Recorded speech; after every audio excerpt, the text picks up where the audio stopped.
un bon musulman devrait-il s'appeler Zemmour? C'est le titre de cette émission. La structure de la valve du porc et de l'homme sont extrêmement proches. Si vous voulez vraiment détruire l'avenir d'un enfant, donnez-lui un téléphone. Le plus tôt possible. Alaikum wa rahmatullahi wa barakatuh. Donc voilà, notre frère Samir Saïb nous a rejoint. Ouais. Comment allez-vous? Alhamdulillah. Et vous allez bien? Salam, alhamdulillah, rahmatullahi wa barakatuh. Salam alaikum. Donc, chers frères, vous allez maintenant pouvoir donc parler des métiers de l'informatique. Vous aviez déjà abordé plusieurs fois ce point. Et donc là, ça serait pour amener d'autres éléments. Alors oui, je vais, parce que la dernière fois que j'avais parlé, c'était plutôt de manière générale. Ouais. Donc, j'ai expliqué quand même les métiers, mais sans rentrer dans le détail. Et là ce que je vais faire, c'est que je vais expliquer de manière beaucoup plus détaillée, métier par métier. Là, ce que je vais évoquer, c'est le métier d'abord dans l'informatique, comme j'avais évoqué la dernière fois, il y a les infrastructures, c'est-à-dire tout ce qui est machine. Donc dans les machines, vous avez par exemple le métier d'ingénieur système. Donc ce que je vais commencer à expliquer qu'est-ce qu'un ingénieur système et quel est son niveau d'études requis, son rôle, son salaire et tout ce qui est perspective. Donc l'ingénieur système, en fait, lui, il a pour rôle, il est responsable de tout ce qui est mise en place de la maintenance des matériels et logiciels dans un système d'exploitation. Donc c'est son rôle, lui c'est la personne qui va étudier, qui va prendre en charge toute la partie, en tout cas machine, et il va être responsable de la mise en place. Donc son niveau d'études, en général, ça va de bac+2, bac+3, voire bac+5, toujours en ingénierie ou à la fac en DUT, mais spécialisé dans ce domaine-là. Et son salaire, en général, il démarre entre 30 et 35 000 euros bruts par an. Après, s'il est confirmé, il peut aller de 40 000 euros à 60 000 euros bruts par an. En général, c'est des métiers qui sont très demandés, où il y a beaucoup de demandes. Il n'y a pas de problème de trouver du travail. Est-ce qu'il y a beaucoup par contre, de postulants? Oui, il y en a, mais il y en a. Enfin, il y en a. Il y a beaucoup d'offres et est-ce qu'il il y a beaucoup d'offres et il n'y a pas tant de postulants que ça parce que c'est pas non plus un métier qui est très connu dans le monde de manière générale, en France plutôt. Mais en tout cas, il y a beaucoup d'offres. Je pense que ces gens-là, ils n'ont pas de chômage, ils vont très rapidement trouver du boulot, donc il n'y a pas de souci là-dessus.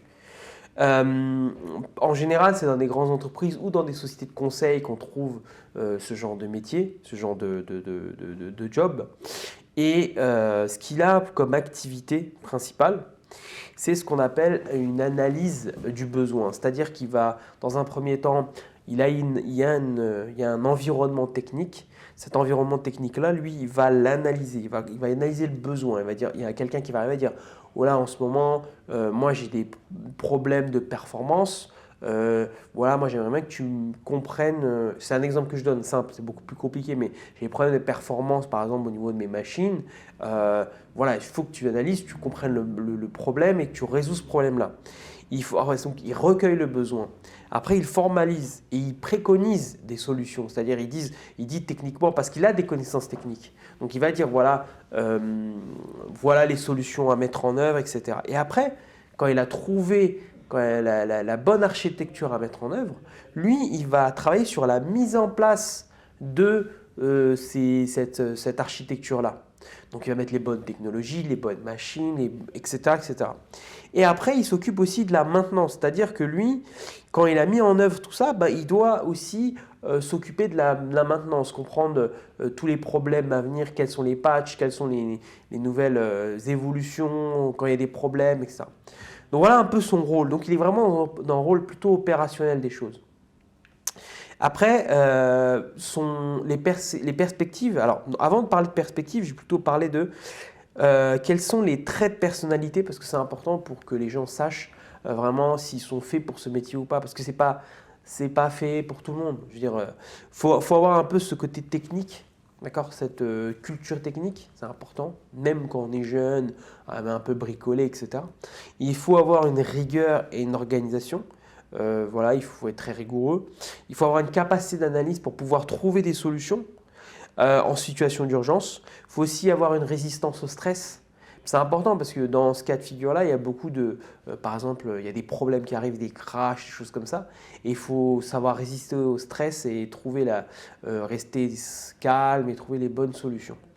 Et il faut être réactif, être toujours disponible parce que souvent, par exemple, il arrive qu'on soit on appelle ça en veille, pas en veille, mais voilà, on est en permanence. On reste en permanence, des fois le dimanche soir, des fois tard le soir, etc.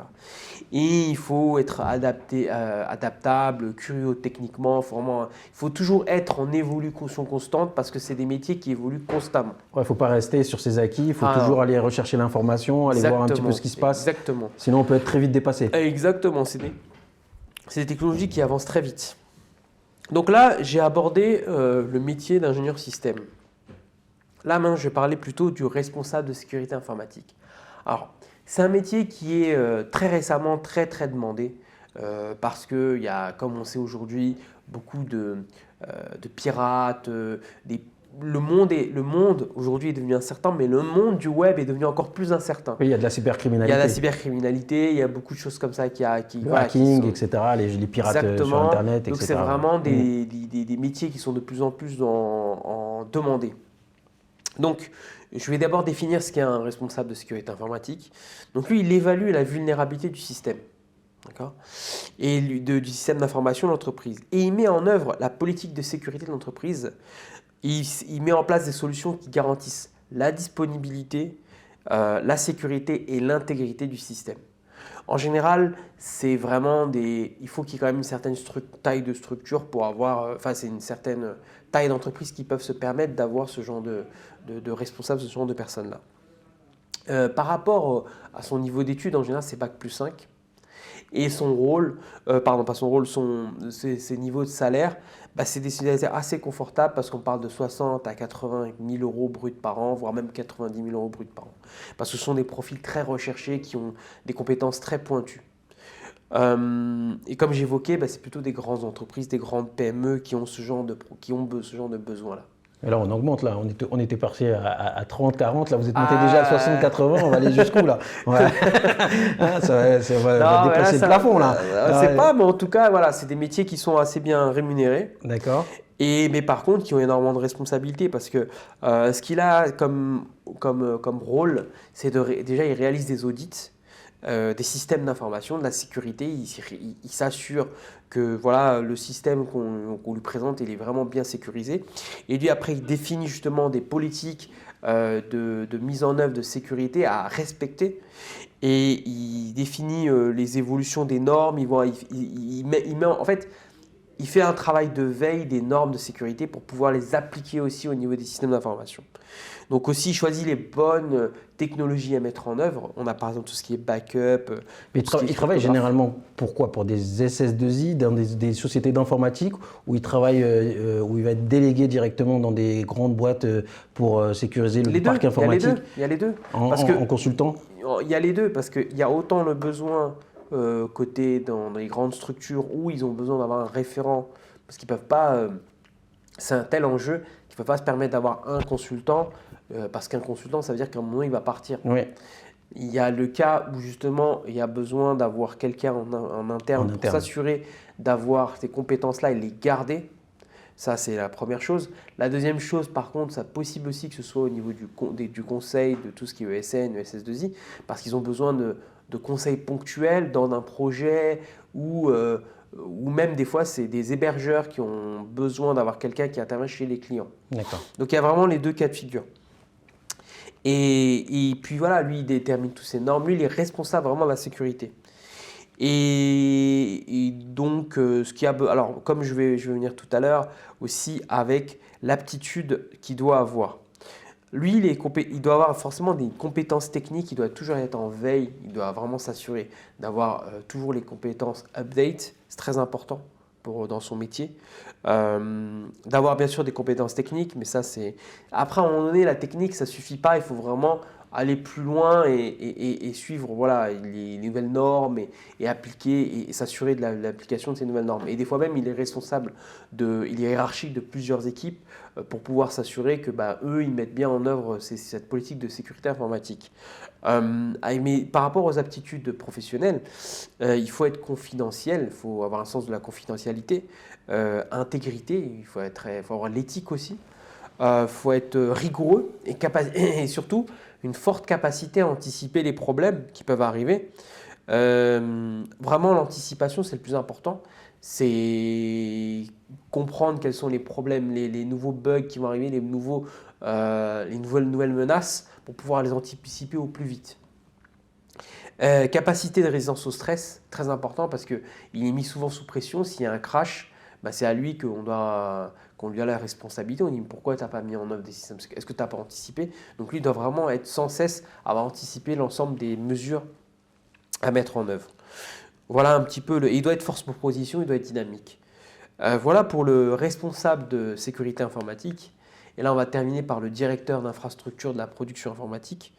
Alors lui, il est plutôt terre à terre, c'est-à-dire que lui, il va travailler il va définir et mettre en œuvre des stratégies pour déployer toutes les machines, toute la mise en œuvre de production d'informatique. Et il va s'assurer par contre de la maîtrise de la mise en œuvre, mais également de la maîtrise des coûts et du respect des délais. Donc, lui aussi, il est challengé là-dessus. Son niveau d'études, c'est Bac+5. Son salaire, voilà, c'est entre 50 et 70K, voire 90K dans les grandes structures. Voilà pour tout son rôle et pour son salaire et pour son niveau d'études. Lui, il a comme principale activité de piloter les différentes activités. Il doit s'assurer vraiment que, par exemple, dans un système qu'on a vu tout à l'heure, mais ils sont un peu en dessous de lui. Justement, il pilote ce genre de personnes-là, des architectes, etc., pour s'assurer que tout est bien organisé, tout supervisé, que tout est bien mis en œuvre, qu'il n'y a pas de crash. Donc, il gère aussi tout ce qui est production, il gère la disponibilité du réseau, la disponibilité de tout le système. Donc, il est aussi impliqué par contre, dans les résolutions de problèmes, mais de gros problèmes, pas des petits problèmes, notamment tout ce qui est des crashs ou des choses comme ça. Et il définit tout ce qui est standard, parce que de mise en œuvre, c'est par rapport au standard, au niveau de standard classique. Donc lui, vraiment, il s'assure de définir ça par rapport à la société, quelque chose qui est adapté à la société et qui est appliqué. Il s'assure de l'application de ça. Donc, il manage des équipes, comme je vous ai dit, tout le service. Mais justement, ces personnes-là sont souvent des personnes qui sont sorties d'école ou c'est des personnes qui ont une grosse expérience d'abord? Qui ont une grosse expérience. Au moins 7 ans d'expérience. Dans quel domaine?